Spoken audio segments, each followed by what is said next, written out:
June 1943, Japanese prisoners of war in rural Australia watched a gigantic steel machine roar into motion inside a sugarcane field, and they instantly dropped into defensive stances, convinced they were facing a secret weapon meant to kill them.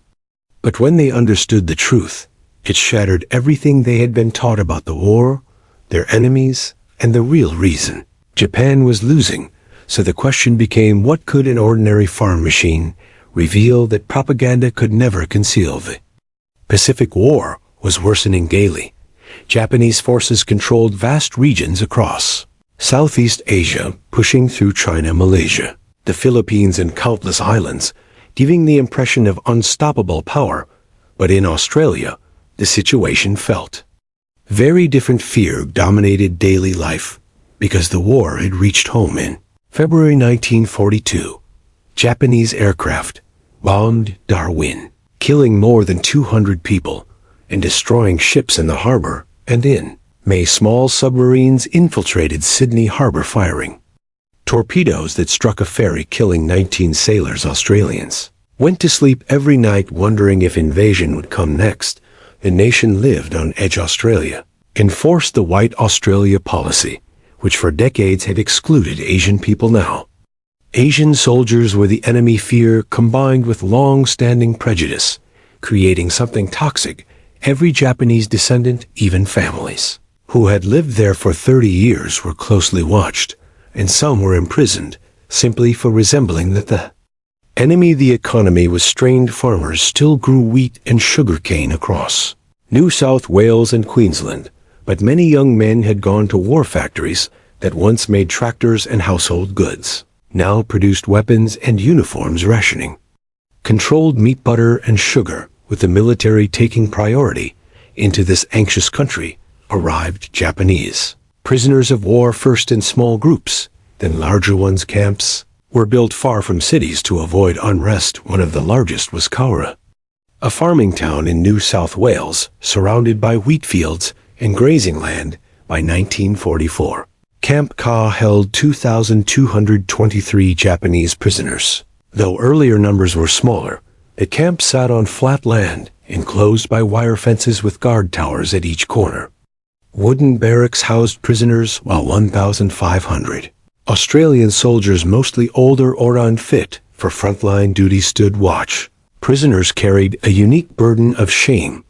Japanese military culture, under the Sanenzin-kun, taught that capture was worse than death. Surrender meant betrayal of emperor family and honor. Many prisoners had tried to die charging guns or attempting suicide, but were stopped by Australian guards who did not understand. Now they lived under crushing shame. Australian guards were puzzled. The prisoners maintained strict military order. Officers issued commands. Enlisted men obeyed.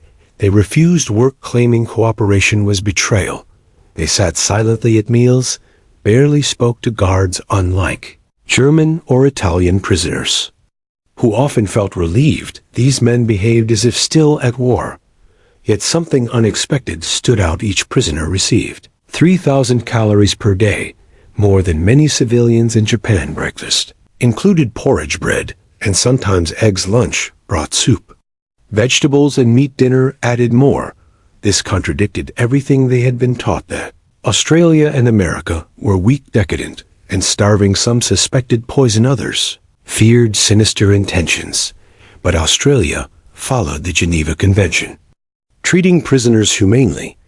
Guards addressed them as Mr. Allowed letters. Home provided equal medical care. Between 1942 and 1945, doctors performed 247 procedures, with only 4 deaths from illness. In June 1943, the camp commander announced 50 prisoners would attend an agricultural education program, visiting local farms. Suspicion spread among prisoners. Theories of propaganda, intimidation, or deception circulated. Only a few young farm-raised men quietly wondered if it was simply about farming techniques. Private Hiroshi Nakamura, age 24, from a farming village in Niigata Prefecture, was selected before the war. He worked rice fields, farmed by his family for 300 years.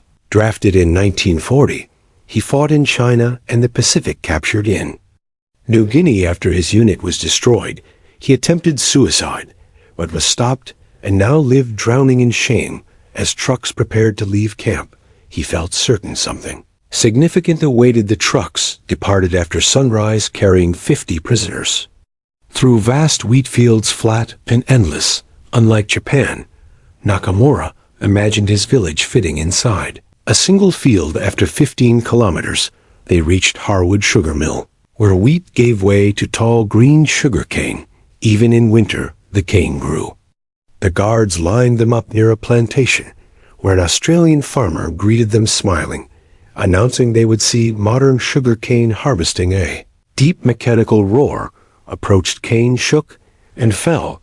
Then the machine appeared. 7 tons of red and black steel, 12 feet tall, massive wheels, spinning blades, conveyors, feeding wagons. The field vanished beneath it.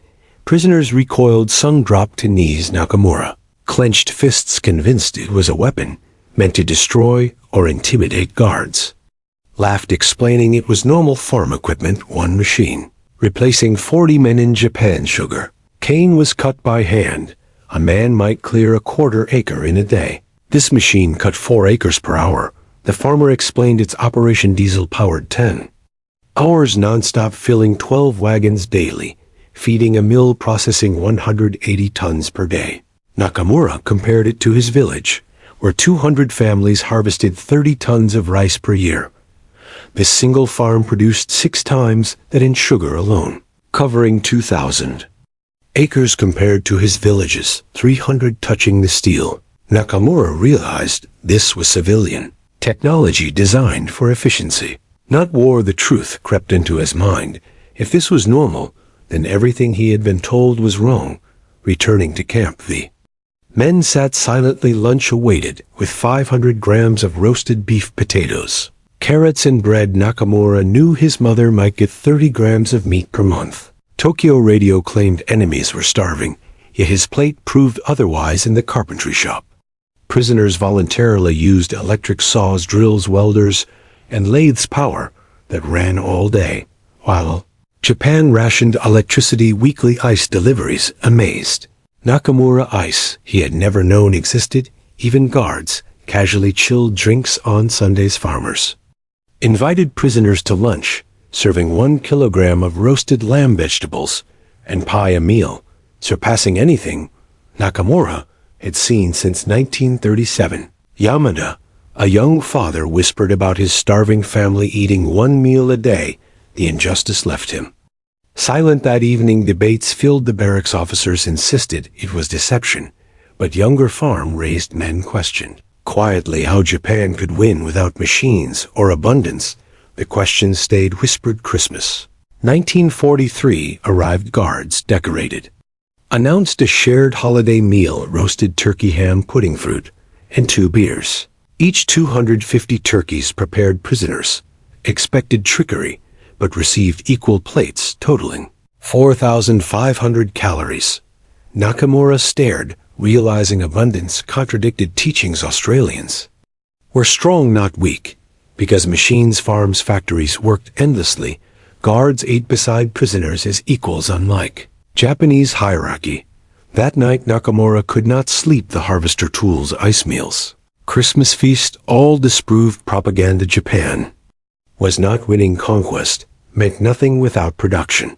Japan sought resources abroad, while Australia and America already had them. Spirit could not defeat factories. Prisoners read farming journals, engineering magazines, advertisements for appliances, cars, vacations. Ordinary civilians owned what Japan reserved for elites.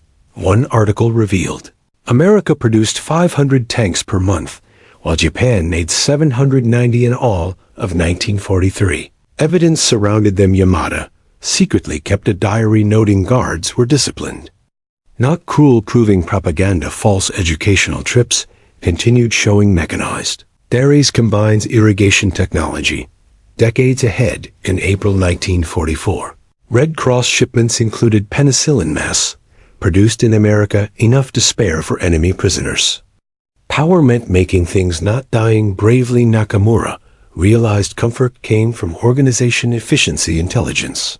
Japan had gone to war without tools. Shame shifted from capture to believing lies. September 1945, Japan surrendered after atomic bombs. News reached camp. Disbelief followed until confirmation. Prisoners prepared to return. Nakamura carried notes, seeds, and uncertainty. The voyage home on American ships still provided 2,800 calories, highlighting irony. Arriving at Uraga Harbor, devastation silenced them.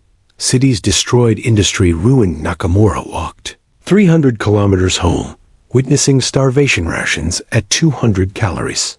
People eating bark. He survived on camp weight, reaching his village after 23 days. His mother survived, but skeletal. His father dead from malnutrition. Brothers gone. He told her about Australia machines' abundance. Christmas meals she struggled to understand, believing wartime promises. Explaining truth felt cruel, but necessary. Japan lacked production resources. Fairness did not matter. Rebuilding life.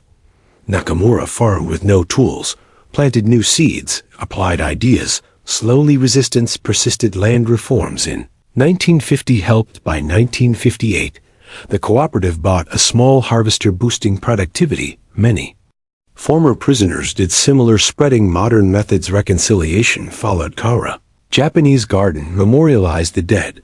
Nakamura returned in 1989, recalling the harvester that broke his beliefs, teaching that real war machines were farms, factories, schools. Production before conflict began. Strength was productivity. Japan learned too late, but truth endured.